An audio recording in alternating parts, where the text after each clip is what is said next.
കാശിനാഥൻ ഭാഗം 69.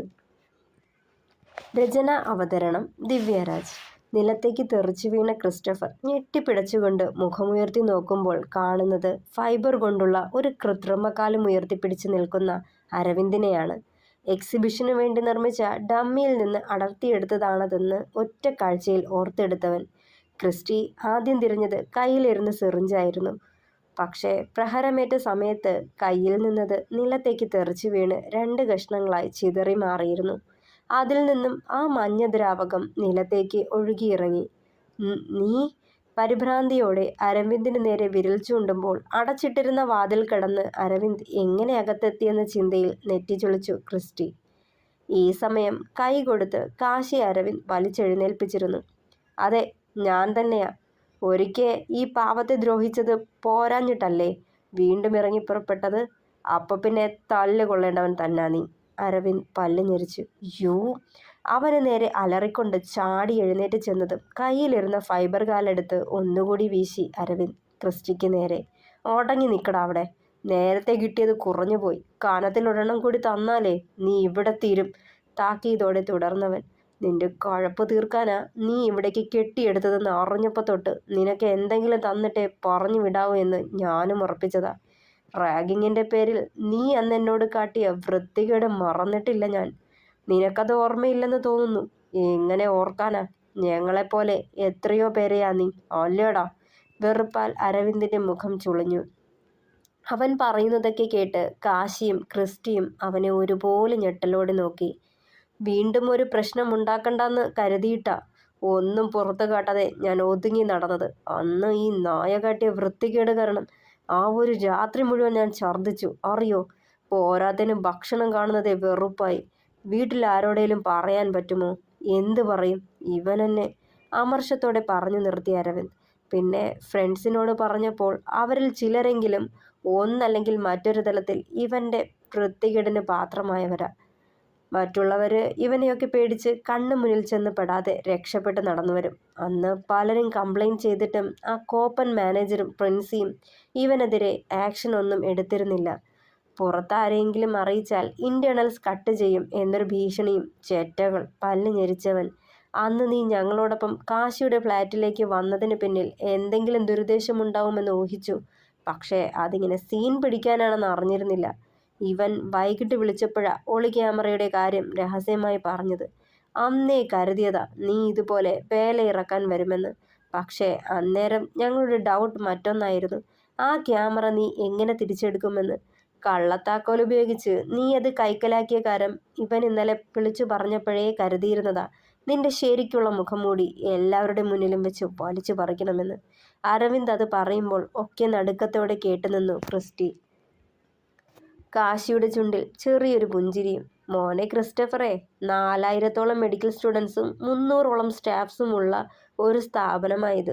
ഇന്ന് നിന്റെ ശരിക്കുള്ള ഐഡൻറ്റിറ്റിയും നൗഷാദ് സാറിനെ ദ്രോഹിച്ചതടക്കം ഇവരോട് നീ ചെയ്ത് തെണ്ടിത്തനവും അവസാനം ഇവൻ്റെ ബെഡ്റൂമിൽ ഒളി ക്യാമറ വെച്ചത് വരെ ഇപ്പോൾ ലൈവായി നമ്മുടെ കോളേജിലെ എല്ലാവരും കണ്ടുകൊണ്ടിരിക്കുക. കയ്യിലിരുന്ന ഫോൺ ഉയർത്തി പറഞ്ഞു കഴിഞ്ഞില്ല. ആ റൂമിൻ്റെ വാതിൽ തള്ളി തുറന്ന് ഒരു കൂട്ടം മെഡിക്കൽ സ്റ്റുഡൻസ് അകത്തേക്ക് കയറി വന്നിരുന്നു. കയ്യിൽ ക്രിക്കറ്റ് ബാറ്റും ഹോക്കി സ്റ്റിക്കും അങ്ങനെ പലതുമായി. പരിഭ്രാന്തിയോടെ ക്രിസ്റ്റി തലമുടി പിച്ചി വലിച്ചു. നിമിഷ നേരം കൊണ്ട് ആർത്തലച്ച നാദത്തോടെ അകത്തേക്ക് കയറി വന്ന വിദ്യാർത്ഥികൾ അവന് ചുറ്റും നിരന്നു. അടിക്കടാ ഈ ആട്ടിൻ തോലിട്ട ചെന്നായെ! ജോവിൻ കയ്യിലിരുന്ന ഹോക്കി സ്റ്റിക്ക് ഉയർത്തിക്കൊണ്ട് വിളിച്ചു പറഞ്ഞു. ഒന്ന് ഓടി രക്ഷപ്പെടാൻ പോലും കഴിയാതെ ക്രിസ്റ്റഫർ നിലത്ത് ചുരുണ്ടു വീണുപോയി. ക്രിസ്റ്റഫറിൻ്റെ നിലവിളി ആ ക്ലാസ് റൂമിനുള്ളിൽ ഉയരുമ്പോൾ ആ ചുമരുകൾക്കുള്ളിൽ ക്രിസ്റ്റഫറിൻ്റെ ഭ്രാന്തിന് പാത്രമായി മൃതിയടഞ്ഞ പല രോദനങ്ങളും പുഞ്ചിരി തൂകിയിരിക്കണം. പലരും അറിയാതെ പോയ അടച്ചിട്ട മനോവ്യഥകൾ സ്വതന്ത്രമായിരിക്കണം. എടാ മതിയടാ! അരവിന്ദ് അത് വിളിച്ചു പറയുമ്പോൾ എല്ലാവരും പിന്മാറിയിരുന്നു. നിരങ്ങി നിരങ്ങി പുറത്തേക്ക് ഓടിയിറങ്ങുമ്പോൾ അവനെ സ്വീകരിച്ചത് അവജ്ഞയോടെയും വെറുപ്പോടെയും നോക്കി നിന്ന ആ കോളേജിലെ മറ്റു സ്റ്റാഫുകളാണ്. ഇതുവരെ ബഹുമാനത്തോടെയും അങ്ങേയറ്റം ആദരവോടെയും അവനെ നോക്കിയിരുന്ന വിദ്യാർത്ഥികളുടെ കണ്ണുകളിൽ അവനോട് അറപ്പും വെറുപ്പുമാണ്. പുഴുത്ത പട്ടിയെ കാണുന്ന ഭാവം. ജീവിതത്തിൽ ഇതേവരെ അനുഭവിക്കാത്ത അപമാനഭാരം താങ്ങാനാവാതെ വലിഞ്ഞിഴഞ്ഞ് ക്യാമ്പസിനുള്ളിലേക്ക് കയറുമ്പോൾ ഒരു പോലീസ് ജീപ്പ് അവിടേക്ക് വന്നിരുന്നു. ലൈവ് വീഡിയോ കണ്ട് മാനേജർ വിളിച്ചു പറഞ്ഞിട്ട് എത്തിയ പോലീസുകാരായിരുന്നു അതിൽ. നിമിഷ നേരം കൊണ്ട് അതിൽ നിന്നും പുറത്തേക്കിറങ്ങിയ പോലീസുകാരെ കണ്ട് ഭ്രാന്തെടുത്ത പോലെ പിന്തിരിഞ്ഞ് ഓടിക്കളയാൻ ശ്രമിച്ച ക്രിസ്റ്റഫറെ അവർ അതിവേഗം കീഴ്പ്പെടുത്തിയിരുന്നു. വലിച്ചിഴച്ച് ഓഫീസ് റൂമിലേക്ക് കൊണ്ടുപോയവനെ. കാശിയുടെ മുഖത്ത് നിറഞ്ഞൊരു പുഞ്ചിരിയായിരുന്നു. ഇത്രനാളും മനസ്സിലടക്കി വെച്ച പകയുടെ ഭാണ്ഡക്കെട്ട് ദൂരേക്ക് വലിച്ചെറിഞ്ഞ് സ്വാതന്ത്ര്യം നേടിയതിൻ്റെ ആത്മസംതൃപ്തി. എല്ലാത്തിനുമുപരി ഇത്ര വർഷങ്ങൾക്ക് ശേഷമായാലും തന്നോട് അയാൾ കാട്ടിയ നെറുകേട് പുറം ലോകം അറിഞ്ഞതിലുള്ള ആനന്ദം. സത്യം എന്നായാലും ഒരിക്കൽ മറനീക്കി പുറത്തു വരുമെന്നതിൻ്റെ യഥാർത്ഥ തിരിച്ചറിവ്. താങ്ക്സ്, അരവിന്ദിനെ പുണർന്നവൻ. ഈ കോളേജിലേക്ക് വീണ്ടും ജോയിൻ ചെയ്ത ദിവസം നിനക്ക് വാക്കു തന്നതല്ലേ കൂടെയുണ്ടാകുമെന്ന്. അരവിന്ദ് അവൻ്റെ തോളിൽ തട്ടി. കാശിയേട്ടാ, ജോവിൻ അവനെ വന്ന് പുണർന്നിരുന്നു. നിങ്ങൾ ഒത്തിരി സ്ട്രഗിൾ ചെയ്തിട്ടാ ഇവിടേക്ക് വന്നതെന്ന് അരവിന്ദ് സർ പറഞ്ഞപ്പോഴും ഇത്രയൊക്കെ നിങ്ങളുടെ ലൈഫിലുണ്ടായെന്ന് പ്രതീക്ഷിച്ചില്ല. എന്തായാലും ആ ചെന്നായിയുടെ മുഖം മൂടി ഇന്ന് അഴിച്ചെടുക്കാൻ നിങ്ങൾ കാട്ടിയ ആ ധൈര്യം സമ്മതിച്ചു തന്നിരിക്കുന്നു. ഒരു ലൈവ് ഉണ്ടാവും, എല്ലാവരും ഹാളിൽ കൂടി ഫോൺ ഓണാക്കി വെക്കണം എന്നൊക്കെ പറഞ്ഞപ്പോൾ ആകാംക്ഷയായിരുന്നു എന്താണെന്നറിയാൻ. പക്ഷേ ഒക്കെ കണ്ടു നിന്ന് ചങ്കിടുപ്പോടെയാ. അയാളെ അന്നേരം അങ്ങനെ കണ്ടപ്പോൾ വല്ലാത്തൊരു വിറയായിരുന്നു. നിങ്ങൾ തല്ലുകൊണ്ട് വീണപ്പോഴും അയാൾ ആ സിറിഞ്ച് നിങ്ങളിലേക്ക് അടുപ്പിച്ചപ്പോഴും ഞങ്ങൾ ഹാളിൽ നിന്നും കയ്യിൽ കിട്ടിയതൊക്കെ എടുത്ത് ഇവിടേക്ക് പായുകയായിരുന്നു. അപ്പോഴും അരവിന്ദ് സർ ഇതിനുള്ളിൽ ഉണ്ടാവുമെന്ന് കരുതിയില്ല. ജോവിൻ അരവിന്ദിനെ വിനയത്തോടെ നോക്കി. ഈ ലൈവ് പ്രോഗ്രാം കൃത്യതയോടെ ഷൂട്ട് ചെയ്യാൻ ഒരു ക്യാമറാമാൻ വേണ്ടേടാ. അതായിരുന്നു ഞാൻ, അരവിന്ദ് ചിരിയോടെ പറഞ്ഞു. പക്ഷേ ക്രിസ്റ്റിയുടെ കയ്യിൽ ഇതുമാതിരി ഡ്രഗ് ഉണ്ടെന്ന് ഉറപ്പായിരുന്നു. അത് അവൻ അന്നേരം തല്ലുമെന്ന് ഒട്ടും പ്രതീക്ഷിച്ചില്ല. കാശിനാഥൻ നെടുവീർപ്പെട്ടു. ചുറ്റും കൂടി നിന്നവർ കൈയടിച്ചതും അവനൊരു ഞെട്ടലോടെ എല്ലാവരെയും നോക്കി. ഒരു കണക്കിന് ക്രിസ്റ്റഫർ എന്ന ചെന്നായുടെ മുഖം മൂടി ഇന്ന് അഴിയപ്പെട്ടതിലൂടെ എത്രയോ വിദ്യാർത്ഥികൾ രക്ഷപ്പെട്ടു. ഇവനെപ്പോലൊരു ഡോക്ടർ ഒരിക്കലും സമൂഹത്തിന് നന്മ ചെയ്യില്ല, പകരം വലിയൊരു വിപത്തായി മാറുകയേയുള്ളൂ. മാനേജർ തമിഴ് ഭാഷയിൽ പറയുമ്പോൾ പലരിലും നിശ്വാസമുണർന്നു. ആ ക്ലാസ് റൂമിൽ നിന്ന് പുറത്തേക്കിറങ്ങുമ്പോൾ തൻ്റെ കൂടെ നിന്നതിന് ആ കോളേജിലെ ഓരോരുത്തരോടും മനസ്സുകൊണ്ട് നന്ദി പറയുകയായിരുന്നു കാശിനാഥൻ.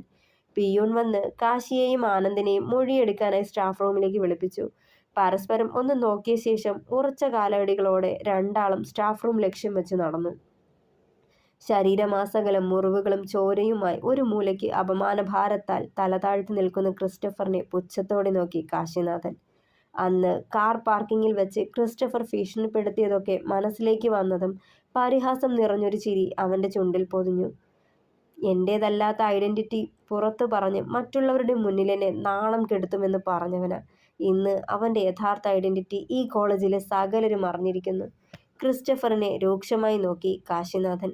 തനിക്ക് നേരിട്ടതൊക്കെ തെളിവ് സഹിതം കാശിനാഥൻ മൊഴി നൽകുമ്പോൾ അവിടെ കൂടി നിന്ന സകലരും ക്രിസ്റ്റിയെ വെറുപ്പോടെ നോക്കി. You bloody.